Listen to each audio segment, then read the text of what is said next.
الحمد للہ الحمد للہ رب العالمین والعاقبۃ للمتقین والصلاة والسلام علی من کان نبیا وآدم بین الماء والطین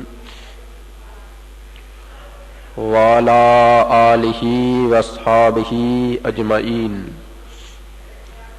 اما بعد فاعوذ باللہ من الشیطان الرجیم بسم اللہ الرحمن الرحیم اذ اخرجہ الذین کفروا ثانی اثنین اذ ہما فی الغار اذ یقول لصاحبہ لا تحزن ان اللہ معنا صدق اللہ العظیم وصدق رسولہ النبی الکریم ونحن علی ذلک لمن الشاہدین والشاکرین والحمد للہ رب العالمین۔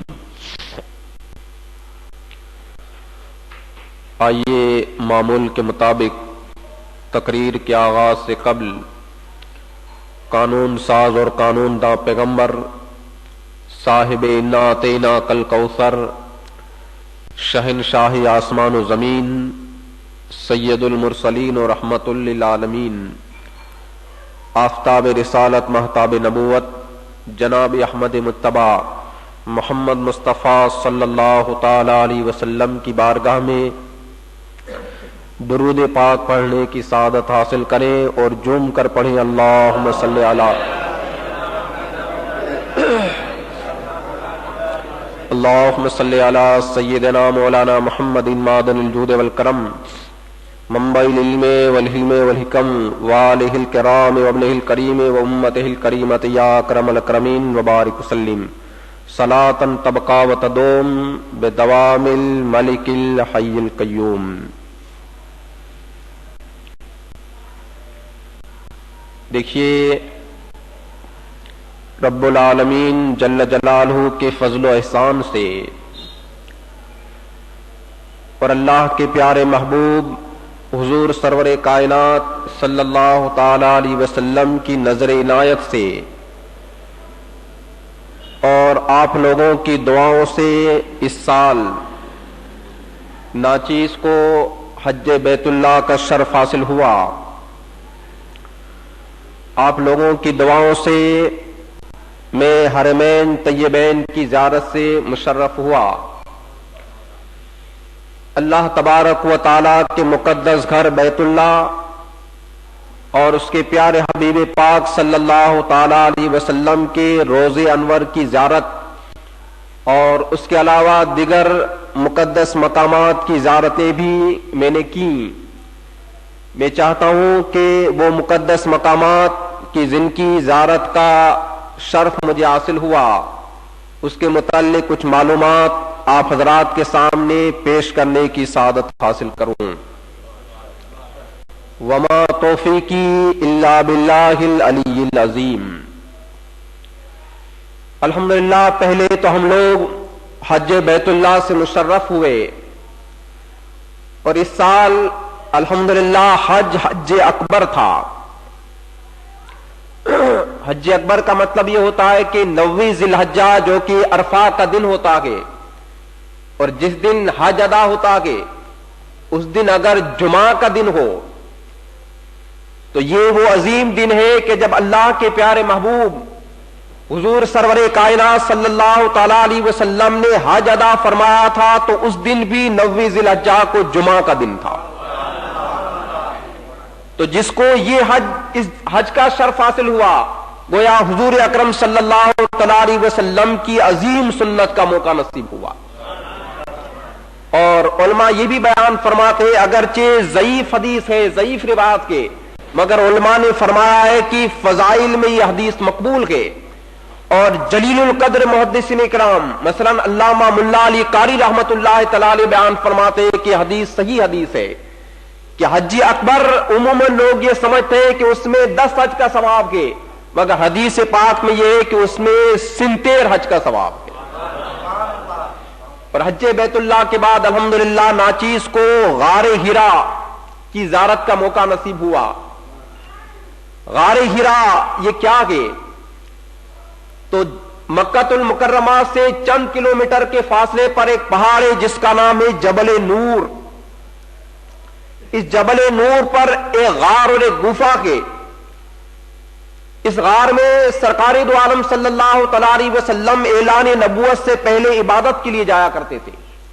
چنانچہ سرکار دو عالم صلی اللہ تعالی علیہ وسلم کی سیرت طیبہ کی کتابیں بتا رہی ہیں کہ جب اللہ کے پیارے محبوب حضور اکرم صلی اللہ تعالی علیہ وسلم کی عمر مبارک 40 سال کی ہو گئی تو سرکار کی زندگی میں ایک انقلاب آیا.